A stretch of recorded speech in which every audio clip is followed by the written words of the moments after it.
Hey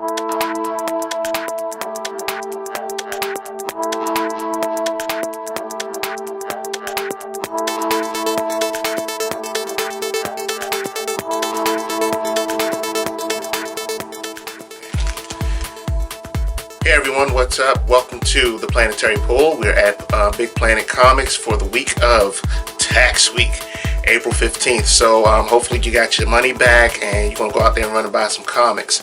Before we get into the show, I want to have a moment of condolences for the family of Herb Trimpe, the creator of Wolverine. Kind of hit me a little hard today to know that he passed.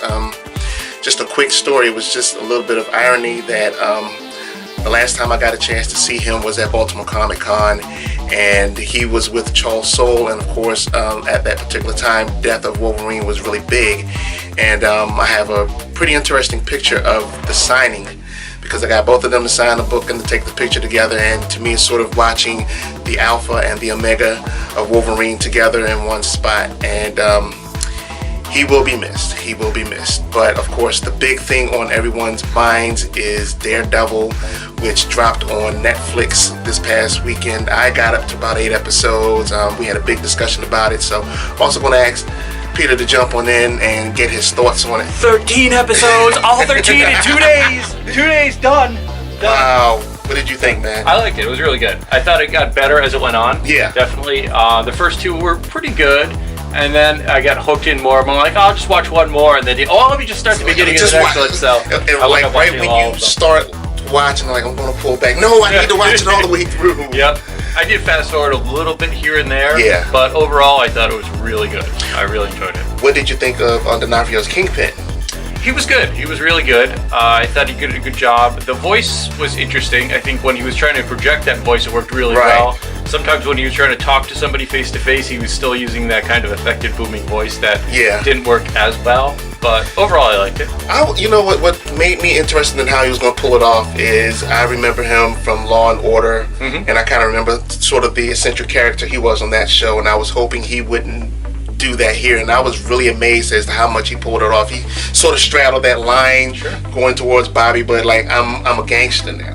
And then how human he was, and then I think it was either episode 4 or 5, you could still really see what kind of a monstrous guy he was, beating somebody up. Yeah, definitely. So, no, I mean, the thing I liked about it was it took all the stuff from the comic books. Yeah. Especially the character of Stick was just really good. Right.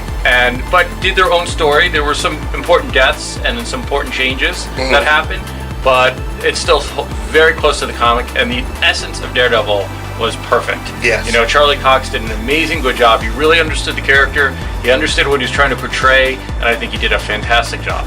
Got one question now. If we could pull off Daredevil like that, put it on Netflix, because this is one thing we didn't discuss over the weekend, and now I got you. Yep. What about Punisher?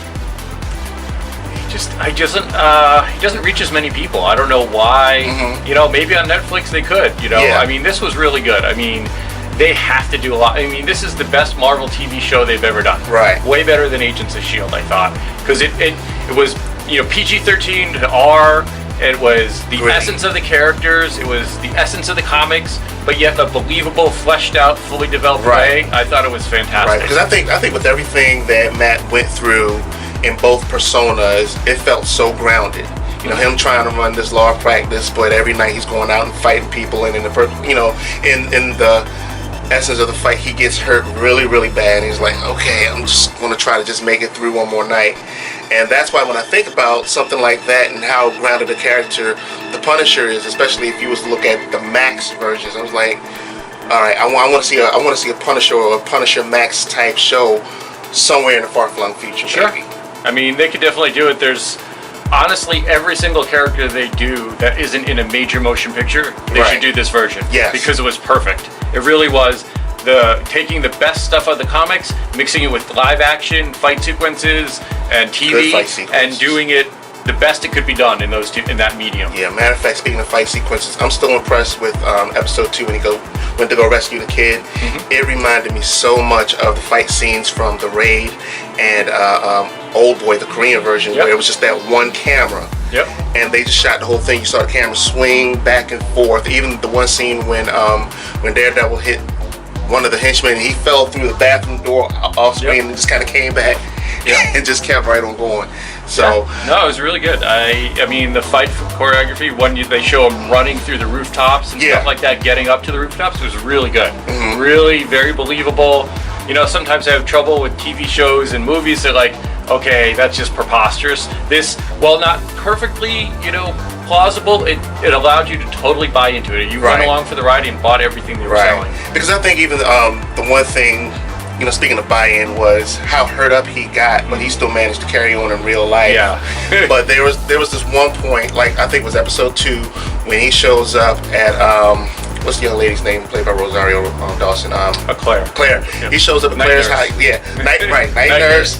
He shows up, stab wounds, busted ribs, and she's bandaging him up, and he's like, well, yeah, I'm still going to go out and do what I'm going to do. And next episode, he's okay.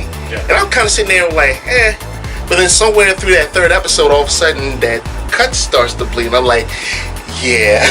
Yeah, I mean, there's definitely, you know, they talk about his, you know, meditation to make him heal faster and ignore the pain and stuff like that. But, and it's, you know, it is, some of it is improbable, but it was a really good story and very believable. The best they could do, I think. Right. And it's really good. I mean, highly recommended. And I can only imagine if Netflix were to ever release numbers to show how many people watched that weekend. I'm sure they had like a staggering amount. They will. They'll definitely get it out, and the word's going to spread. Yeah. And I'm like super excited about all the other ones they're going to do. You know, Luke Cage, Iron Fist, Jessica Jones, Alias, all that stuff. You know, I want to see 20 of these. I want to see 20 of these. That's how good they are. So at least this one was. So. Excellent, very, very good quality. So, dude, thank you. Thank you. We're going to hit some comic books now. Cool. All right. So, ladies and gentlemen, before I get started, I just want to let you know I am not doing Convergence this week. There are like a ton of Convergence titles, so I'm off. You guys have at it, because there are other titles I think that probably deserve a little more recognition. And starting off, don't forget, Free Comic Book Day is less than 2 weeks. 3 weeks, something like that. And I got my hands on this little beauty right here. I don't know what's in it, but I'm going to read it later on. And show you a sneak peek. No, that's it. Bye.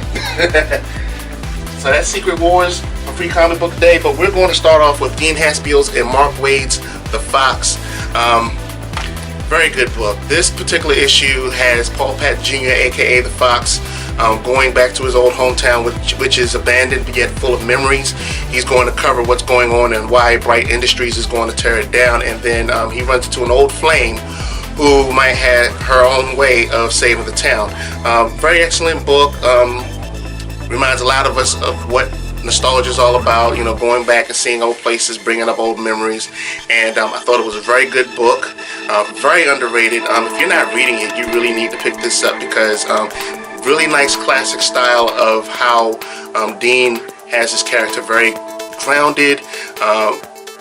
He's a family man. You can tell, of course, he's older. He's got things on his mind and things that he wants to accomplish, but he still wants to do the right thing. And, you know, even the interactions between he and his son, very, very good. So I highly recommend this book. Dean's a good guy, and if you ever get a chance to see him at a show, make sure you talk to him about The Fox. Thank you.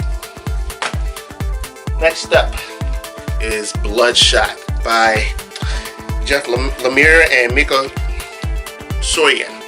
I probably just butchered the name, but valiant book, very good book, not to be mixed up with Rye. This is not the 21st Century Samurai, although they look very much alike.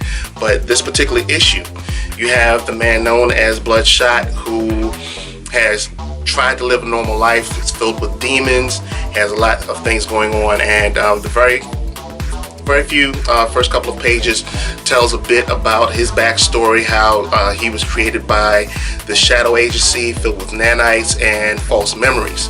And of course the problem for him is not false memories, it's the real memories. And then at one point, come to find out there's a copycat out there killing in his name, and he has to make the decision whether or not he's going to do it. And very good setup issue. Valiant Comics are another set of comics that I don't think get enough play, and if you've not checked in on any of them, check in on Bloodshot Reborn #1. Last but not least, because my friends asked for it. And of course, big shout out to the guys over at the Comic Book Lovers Group. We have Alien versus, I'm sorry, not Alien, Archie. Archie versus Predator. Got some nice covers here. And the kids going on a spring break wind up on a very familiar island from the Predator series. And they bring something back home with them that they didn't expect. Me personally, I'm not a big Archie guy, but when I found out about this little mix here, I said, well, let me check in and see what's going on.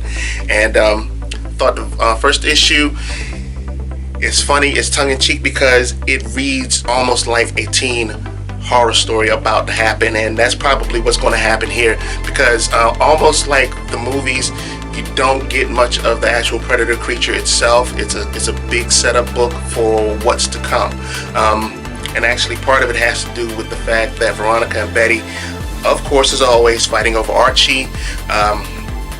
Betty finds a knife, and I'm gonna leave it at that. But pick it up, even if you're not an Archie fan but you're a Predator fan. Got 4 issues to check in. Get this book, get this book, get this book. So that's going to do it for this week. I hope you guys enjoyed this. Check us out, bigplanetcomics.com. Check them out on Facebook. Check them out on Twitter. Wherever there's any kind of social interaction, check them out. Of course, you can see me at popcultureuncovered.com, Facebook, Twitter, PC Uncovered, Instagram, wherever. This has been your Planetary Pull for tax week. Don't forget to file. Don't file late. Get your money. I'm out. Later.